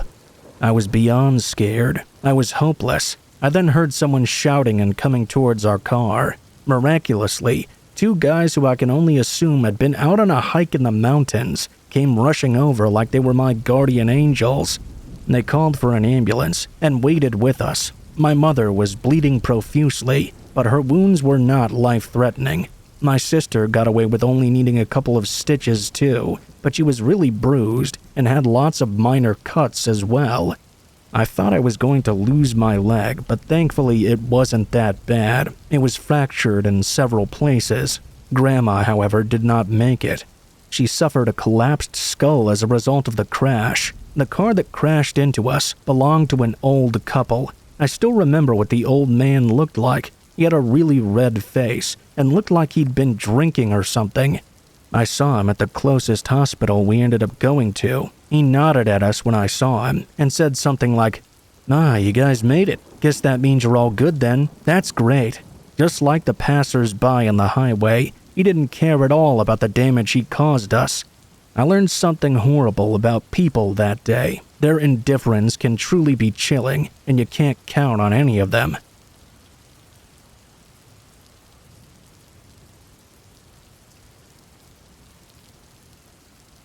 In early September, I started my senior year of high school. I was a bit of a loner and usually kept to myself.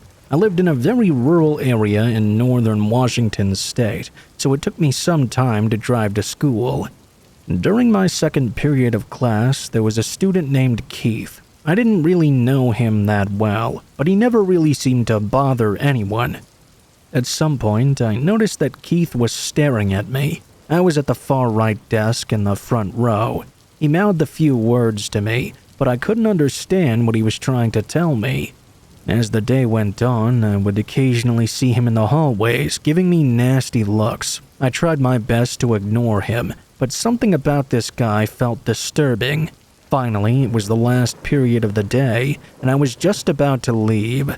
I stopped dead in my tracks, though, when I noticed Keith at the end of the hall, staring at me. I acted like I didn't see him, and tried to blend in with the crowd of students who were leaving. As I walked out the door, though, he watched me get into my car. I remember looking into my rear-view mirror to see him standing by the parking lot, watching me as I drove away. By the time I got home, I had forgotten all about Keith's strange behavior. Later that night, though, I received a text from an unknown number. "I know where you live."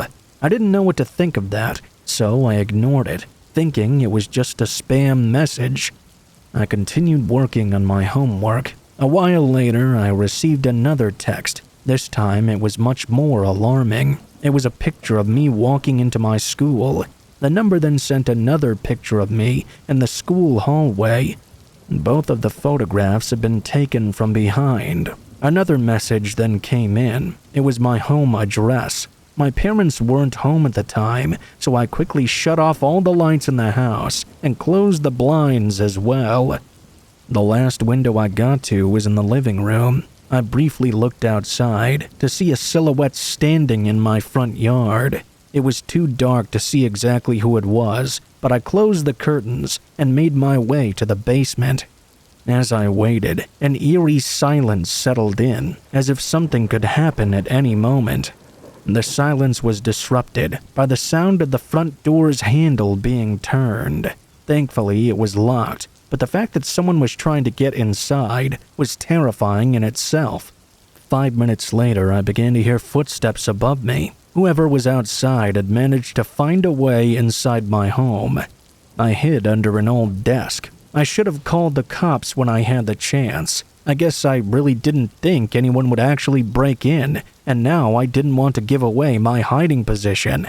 My worst fears came through when I heard the basement door creak open. I could see the light from the upstairs hallway shining in for a split second before it was switched off, plunging the basement into darkness again. It was now silent and pitch black. I heard a voice speak out. It was Keith. "I know you're down there. I can see you. Come out now." I didn't know if he was bluffing, so I didn't move. He slowly walked down the stairs and made his way around the room. I could hear him knocking things over and getting closer and closer. He stopped directly in front of the desk. My heart was pounding a mile a minute. It all went silent again. "I gave you a chance to make this easy. Now you're really pissed me off." At that point, my eyes adjusted to the dark, and I could see that Keith was holding a hammer. Without thinking, I sprung up from under the desk and shoved Keith, sending him backwards. I made a beeline to the basement stairs. I heard something flying across the room and smashing into an old TV by the staircase. I would later find out that he'd thrown the hammer. As soon as I got upstairs, I shut the basement door and locked it, then ran out the front door. I immediately called the police and then my parents. I heard sirens in the distance. When the cops pulled up, I told them that he was locked inside the basement. When they entered the house, though, and opened the basement door, Keith was gone. He escaped by smashing out a window. It turns out I have forgotten to lock the side door, which is how Keith got inside. I told the police who Keith was and showed them the disturbing messages I'd received. 2 days later, I was called into the principal's office. I was told that Keith had been arrested and would never be allowed back to school again. Thankfully, I never saw him after that. As far as what Keith's motives were, he may have had some kind of psychotic meltdown and decided to act on a preconceived obsession of me. It's truly scary. One day he was a perfectly normal guy, and then the next he was in my basement trying to kill me with a hammer.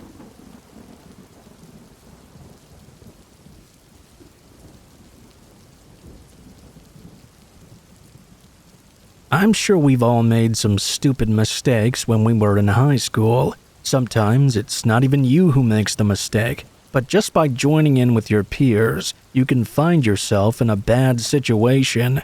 When I was in high school, my friends and I would visit Craigslist and just roast all the weirdos we would find. Trust me when I say there were a lot of weirdos on there. One night, my friend group let things go a little too far, though. We found an ad from a guy who was looking for a woman to come over and massage his feet. Yeah, some weird stuff right out the gate there. We all pretended to be the same woman named Molly, and we started messaging this guy from a fake email account. This was before the whole catfishing phenomenon was really talked about. We were basically doing that same thing. It just didn't have a mainstream name yet. Even though this guy was a creep, we were still in the wrong for pretending to be someone we were not. My friend Dan was pushing the envelope, though. He was really flirting and saying some things he should not have been saying. It was only a matter of time before the man sent his address. Everyone started laughing, and I also laughed, really not finding it that funny, finding it more weird instead. But I just wanted to fit in. Really, I wanted this practical joke to end, to be honest with you. Before we could arrive at that, though, Dan wasn't ready to let the joke end just yet. He wanted to visit the creep's house and actually try to get a glimpse of the man. I very much voted against this, but Dan peer-pressured the group, and before I even knew it, we were in the car and on the way to this weirdo's home. And the car ride was mostly silent, other than Dan awkwardly trying to get us fired up for the occasion. It took us about 15 minutes to get to the neighborhood of the man, looking for his foot therapy, as he put it. It was in a pretty rough part of town, I remember. Definitely an area you wouldn't want to be wandering around in after dark. It was clear that everyone was now regretting this decision, except for Dan. We all thought we were just going to drive by the house and head back, but he had other plans. We stopped in front of the house, and while we were stopped, Dan opened the door and started making his way to the guy's front door. We all started freaking out, trying to get him to come back into the car. Everyone, except my friend who was driving, got out and tried pleading with Dan. I even remember trying to forcibly hold him back, but he just started pushing through. We were arguing, trying not to bring attention to ourselves. Dan looked at us, and I remember him saying, "Listen, guys, I need to know what this freak looks like. I promise, once I get a quick glimpse, I'll leave. What's the worst that can happen?" I was still against the idea, but I could tell that he won my friends over by saying this. Not wanting to be the coward I was always seen as, I joined in. As we snuck toward the house, I thought maybe Dan would just peer through the window or something like that. But this absolute maniac went right to the front door. He really was a loose cannon back in those days. Without giving us any notice or time to prepare, he rang the doorbell. I remember my heart was beating so fast, I was convinced I was going to have a heart attack. Seconds later, a very short but very overweight man wearing a bathrobe answered the door. We all froze, and in a squeaky and somewhat comical voice, this guy said, "What's the meaning of this? Where's Molly?" Dan made some very inappropriate joke or comment, and then proceeded to call the man a freak. We all just started laughing and walking to the car. I was incredibly anxious, but I was trying to fit in, hence why I was laughing with the group. We couldn't have been more than 10 feet away from the front of the house when this man grabbed a rifle he must have had right next to the door. He pointed it in our direction. His face was red with anger, and he looked like he was shaking. At that moment, we were all freaking out. Finally, Dan realized he was a dumbass and may have crossed a line. The creepy man said something to us, but through all the paranoia, none of us could hear what he said. We ran as fast as we could and dove into the car. I looked behind me as I closed the car door. I could see the man giving chase, rifle still aiming in our direction. We drove off as fast as we could, and when I looked behind me, he was now standing in the middle of the road staring down the barrel of his rifle. I ducked down, expecting to hear the rear window glass shatter at any moment. Thank God it never did. We eventually made it back to the house, and we panicked for the entire night. We actually ended up receiving an email from him not long after we got home. It said, "I will find you. I saw your car and your license plate. I'll find where you live." At that moment, we were beside ourselves. We didn't know what to do. We turned off all the lights, and I'm not kidding you. We stared out the window the entire night, holding our breath every time a car would drive by. I remember I suggested calling the police, but my friends talked me out of it. They made me believe that we were the ones who would get in trouble if we called them, so we didn't. That was the longest night of my entire life. The guy never did show up though, and we never heard from him again. I tried convincing myself that his threat was just some bluff, but I still never felt safe. It took months of not hearing from him for me to finally feel okay again. All these years later, I still haven't been down that street since that night, and even though I'm older, I still have an irrational fear that he'll be outside waiting for me. For that reason, I'll continue to avoid that area of town for as long as I can.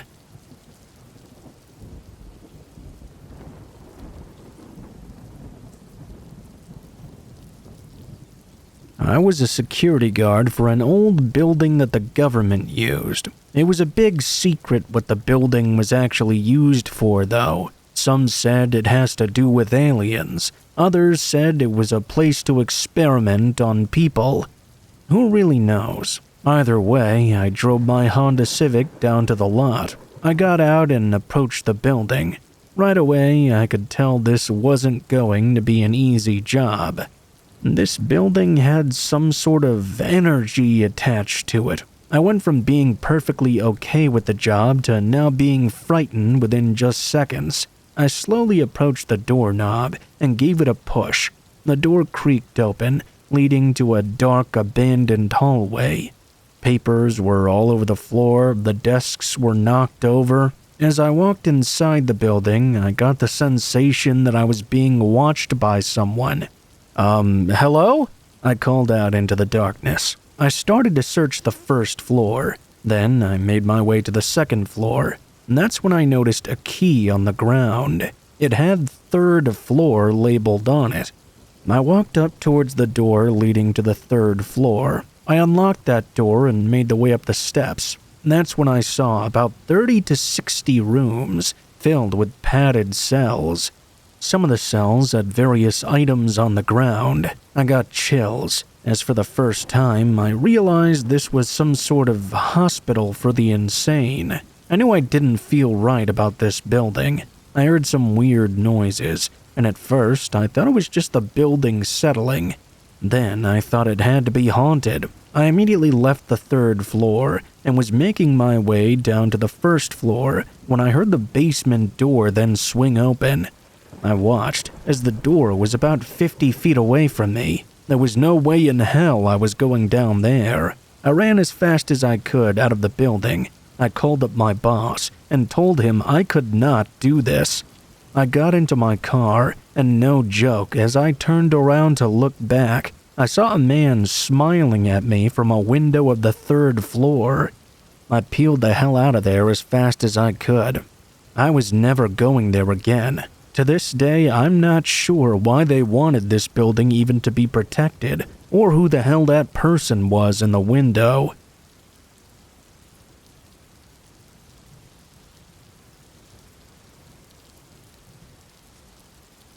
This happened when I used to work in a supermarket. A typhoon had been reported to be approaching our town. That day, there were a lot of customers entering the store. From the morning onwards, I think they all wanted to get everything they needed before the heavy rain began to fall. That projected rainfall wouldn't begin until the evening, around the time it started to get dark out. It got dark much quicker than usual then, as it was autumn. There were almost no customers coming in now. It was quite dark outside. I say almost no customers because some did come in every now and then, but nothing like a normal weekday night. I looked up as I was sorting out the shopping baskets to see a mother of about 30 and a girl about the age of 6 walking in. I greeted them and went back to organizing the baskets by the entrance. While I was looking down, they must have walked further into the store, because by the time I was back inside, I saw them over by the vegetable aisle. Something was a little off about them to me, though. I'll let you know what I found so off-putting. Most people, when they're out shopping or browsing, will look up and down the aisles of products, maybe even reach out to check some items. You know how to shop. I don't even know why I felt the need to explain that to you. But with that in mind, the mother and daughter were just kind of moving up and down the aisles, not really looking at anything. They were just blankly looking forward. They didn't pick up a basket and didn't seem to be looking at any of the items either. I couldn't figure out the reason they'd even come here in the first place. They weren't shopping at all. I thought to myself that maybe I should observe them, as they might be trying to steal something. It didn't look like they were, but there was definitely something weird about the pair of them. I kept an eye on them as they passed through the meat section. Suddenly, though, they walked through the staff-only door next to the meat. I rushed over to let them know they couldn't be back there, but once I pushed the door open, they were nowhere to be seen. I couldn't find them anywhere. It really looked like they had headed in there, but maybe I had been mistaken. It played on my mind for the rest of my shift. I expected to see them again at some point during the remainder, but I never did. I had no idea where they could have gone. I was getting ready to leave for the night when I jokingly mentioned the encounter to the manager. I was expecting a laugh out of him, or for him to say something like, you were real tired, huh? Slow day. But that's not what I got. Instead, he took off his glasses and turned to me in his swivel chair. I've seen them too, you know. For some reason, when there's a typhoon, you see them. There's others too. They come in and enter that room near the back of the store, and then they just disappear. I didn't really know what to make of it the first time I saw it, so I asked one of the employees. You won't know her because she's retired, gone before you joined, really. She told me that she thought those two were nearly identical to the victims of a road traffic accident that happened not too far from here. She said that accident was about 15 years ago. Apparently, it had been caused by low visibility due to an approaching typhoon. They were on their way to the store when it happened. They suspected that those were the spirits of people coming back to the store when a typhoon was closing in, possibly tied to carry out the same task that was never completed. I don't know why they go into the back room though. Maybe the store layout was different before I joined. I'm not sure if this is all true at all, but it made enough sense to me. I couldn't figure out any other logical explanation. The other employees believed it too. There are plans to completely renovate the store in the next year, and honestly, it makes me feel a little bit sad. I don't know what will happen to those spirits, or where they will go. It was a bit scary to just see someone disappear into thin air, but I think if I see them the next time a typhoon approaches, I won't be so scared. I wonder if there's something I can do to help them lay at peace finally.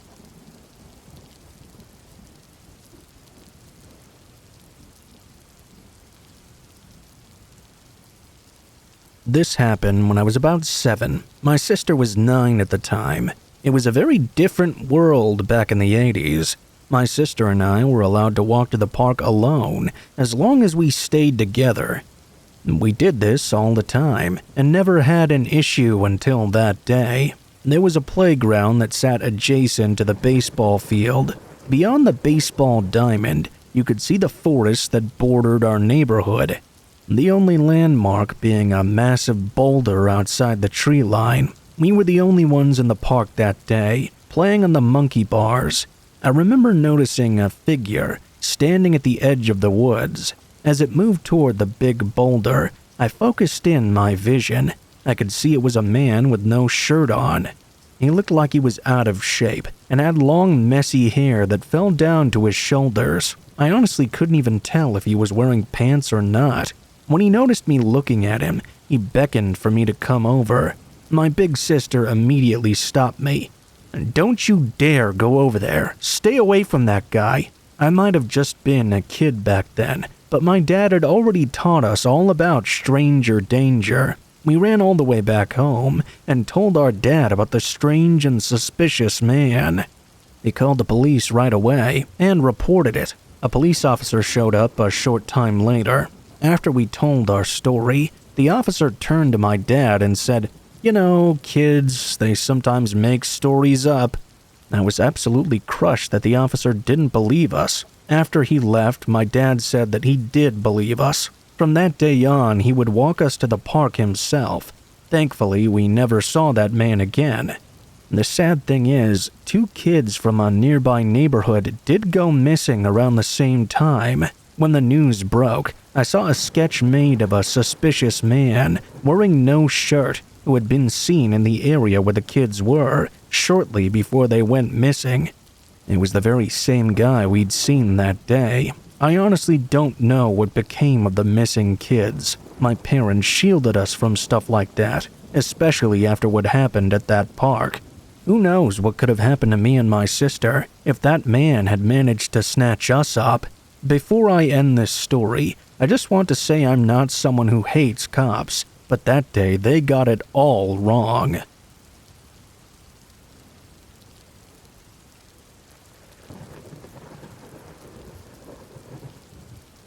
This story is not about a ghost or an encounter with a creepy stranger. It's not even about a near-death experience or something like that. As a matter of fact, I was never personally in any danger during the event I'm about to tell you. Nonetheless, it's a very disturbing memory that I'll carry with me until the day I die. I grew up in a small city, the kind of place you could barely call a town if it wasn't for the number of people living there. Downtown was only a couple of blocks long, and in the middle of it was one of the biggest buildings in the area. It was the local movie theater, named after the city itself. I remember going there when I was very young, about 7 years old, and watching the first Pokémon movie. It was probably nothing compared to the theaters we have nowadays, but back then it was huge for me, and I really loved it. In a few years, I heard the cinema was going out of business. I felt really sad about it. The building was sold to this religious group that used it for their services. You know the type, loud music, huge crowds with their arms in the air, singing prayers while some had seizures on the stage. Every time I would walk past that old cinema, I would see announcements of the congregation where the movie posters used to be. If they were in session, you could hear them singing all the way from the other side of the street. This group owned the cinema for nearly a decade until the local government bought back the building in order to restore it as a historic landmark of the city. When this happened, I was studying construction with the intent to follow architecture or civil engineering at college. My class was very lucky to be involved in the cinema's restoration project. 2 of our teachers were architects working on it. I'll always remember that day that we went to visit the old cinema. Our class was only a small handful of students. We were all around the same age, so we all shared childhood memories of when the cinema was operational. We ran through the corridors of the auditorium, sat down in the chairs, just like we did when we were little kids. We even began stomping on the wooden floor with our feet, filling the entire room with echoes of our drumming and laughter. A little ritual of sorts that everyone used to do right before the movie. Once nostalgia time was over, we went back to the purpose of the trip and began to survey the building. We were very excited because there was a unique opportunity to go into the places we never would have been allowed otherwise. We made sure to check every last corner, every single room, no matter how far or how obscure. That was when we found below the stage on one of the corners a little door, not very visible, probably because it was meant for maintenance only. Behind it, we found a long room filled with rusty boilers and part of the old heating system that was no longer in use. The place was honestly a little creepy, with all those old tanks and pipes crowding the narrow space. What we found past them was what really started to freak us out. This room was small, very small. It was basically just leftover space behind the boilers, yet it contrasted so much of the area around it. It may as well have been from a different place altogether. The walls were painted in a light color, but what really got my attention were the drawings on there. There were rainbows, smiling suns, trees, and flowers. It was very clearly some sort of daycare room. The whole class and teacher gathered to see the discovery. We were all very confused about the strange placing of this room. Okay, we could understand the need for a place to keep kids that were too little to be amongst the crowd during prayer, or maybe the ones of the people who worked there, but this place was just odd. The stage was probably one of the loudest places in the auditorium during services, and it was right below it, so there was no way it would be a quiet place for children. We left the boiler room and continued our tour through the theater. We were puzzled by our mysterious finding, but not really giving it too much thought. Outside the auditorium, there were the bathrooms, both in terrible condition. There was the ticket sales booth and a huge set of stairs that led to a mezzanine in the auditorium. Half of the seats were totally ruined due to a water leak in the roof. I cursed those people for not taking proper care of the building. With all that done, all that was left was the projection room on the 3rd floor. Behind the ticket booth, there was a door that led to a spiral staircase. I don't remember how tall it actually was, but it must have been well over 10 meters of metallic steps without a single resting place.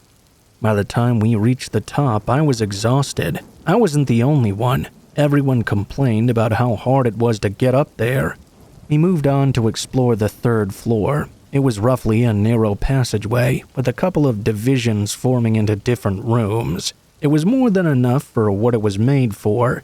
The first room was the storage deposit, probably where they kept the movies and other equipment.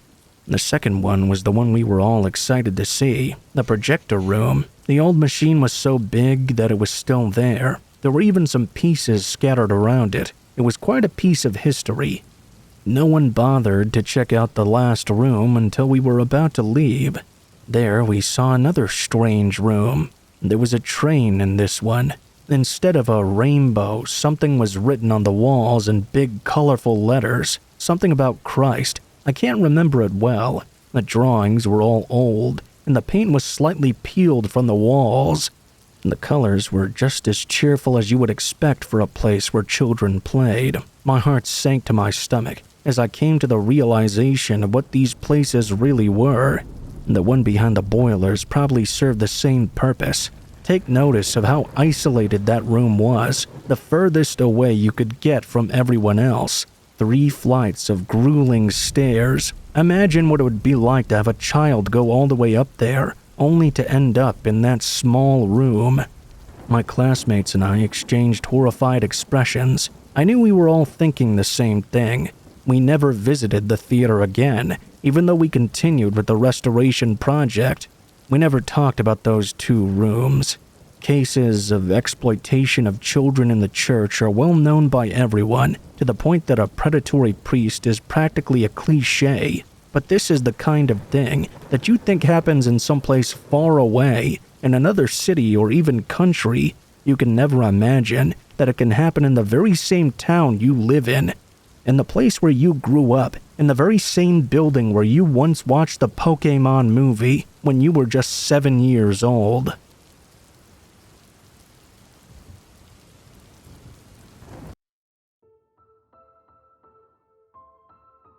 What is up, guys? Blue Spooky here. Thank you guys so much for watching, especially if you made it this far to the end of the video. If you liked the video, please be sure to like, share, comment, and subscribe if you feel so inclined. If you have any feedback for me as well, be sure to leave that in comments below the video. If you guys have a story you'd like to send in, or if you'd like to contact me for any reasons, there will be links to my social media in the description below the video, including my Facebook, Gmail, and Twitter accounts. Go ahead and send me a message on any of those, and I'll try to get to you as soon as possible. If you do decide to send in a story, please be sure to include in the tagline what the name of the story is if it has one, what type of story it is if it has one, and how you'd like to be credited in the description below the video. Please make sure to include as much detail as you feel comfortable with, and try to use as much proper grammar as possible to make sure you have the highest chance of appearing in a future video. Overall, I think that's pretty much it for now, guys, so thank you so much for watching, and I hope you guys have a great day.